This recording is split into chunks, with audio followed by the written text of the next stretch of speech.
बिस्मिल्लाहिर्रहमानिर्रहीम, अस्सलाम वालेकुम। A1 टीवी के साथ मैं हूं अदील मुमताज। नजर डालेंगे न्यूज़ हेडलाइंस पर।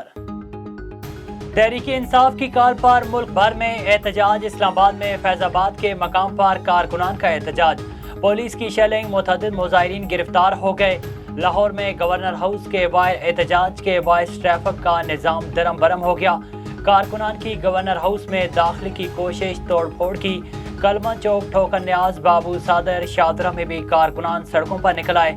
मुल्क के दीगर शहरों में भी मुजाहिरे, ट्रैफिक मुअत्तल। इमरान खान की जेर सदारत तहरीक इंसाफ का मशावरती इजलास। तहरीक इंसाफ ने IG पंजाब की तब्दीली का मुतालबा कर दिया। मार्च पर हमला सोची समझी साजिश करार दे दिया। फवाद चौधरी ने कहा कि हमलावरों की तादाद 1 से ज्यादा है। इमरान खान पर हमले के मास्टरमाइंड 3 मुल्जिमान हैं। मुल्जिमान को ओहदों से हटाए बगैर तफ्तीश का आगे बढ़ाना नामुमकिन है। हकीकी आज़ादी मार्च हर सूरत जारी रहेगा। और कातलाना हमले में जख्मी इमरान खान, शौकत खानम अस्पताल में जेर इलाज। इमरान खान की हालत खतरे से बाहर। डॉक्टर्स आज दोबारा तिबी मुआयना करेंगे। तिबी मुआयने के बाद इमरान खान का MRI एक बार फिर कराया जाएगा।